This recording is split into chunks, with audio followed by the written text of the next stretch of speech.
What are the main spheres of Russian and the development of trade of our countries? No, right now I'm mainly focused on energy, but I think in my earlier discussions with President Putin and now tonight in my session with him, of course, our focus is to expand this.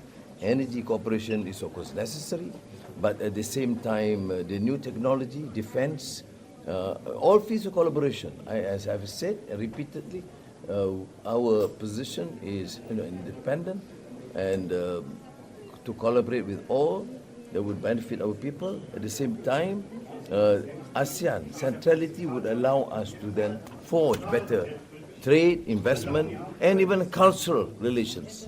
What are the challenges? What are the challenges after the US-Iran deal on the path back to normal?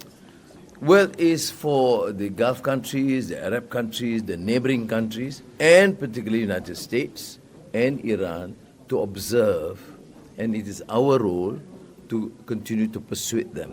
I mean, Malaysia in that sense is fortunate because we are the few countries that continue to engage with the Gulf, with America, with China, and with the President of the Islamic Republic of Iran. Increase oil import from Russia. If you can, it would be a splendid idea. That I'll be talking to President Putin tonight. We are speaking about energy security or something more?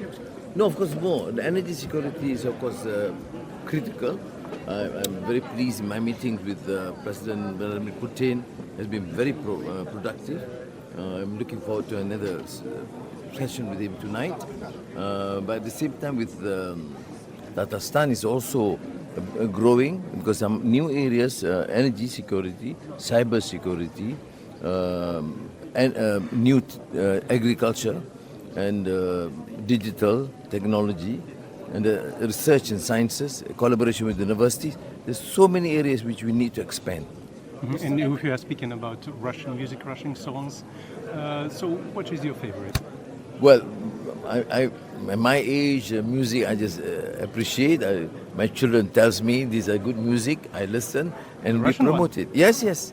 And recently, of course, but my forte will be culture, literature, poetry, and novels from Tolstoy to Chekhov to Anna Akhmatova, name it. I mean Boris Pasternak.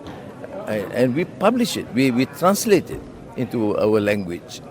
And the latest, of course, about cultural cooperation as yes, well. Yes, because so that, culture and poetry, literature is important because then you have better affection and understanding of people and human beings. Otherwise, just technology, which is very important, but it must encompass the whole field. I love it, my kids love it, so they memorize it. I don't, but I love the music. Iran-US agreement, what do you think? This will be lasting?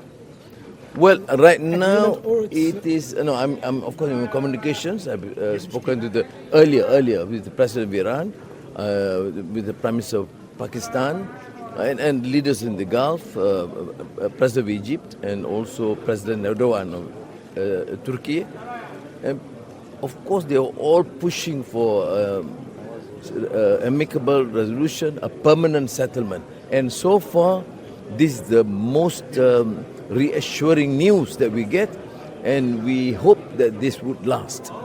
For now, there's no reason to cast aspersions or doubt that it will not last. What do you think about Kazan? Kazan is beautiful. I mean, I love it. I'm thinking of coming again with my family. But what do you think about this forum in Kazan?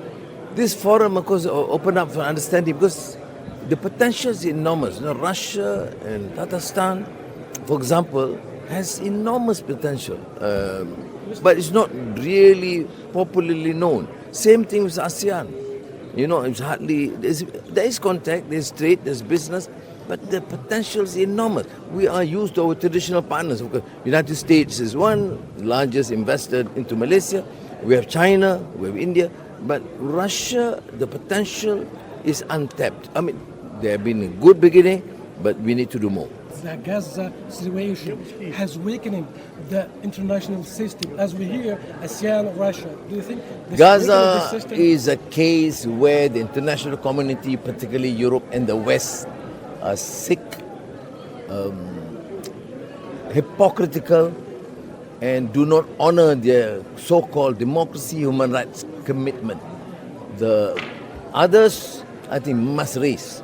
There's a meeting in BRICS, there's Africa, Asia, Russia, China must be more vociferous in their voice, because people, you cannot have a system that allows killing, torturing of children and women on a daily basis, and we sit down saying nothing.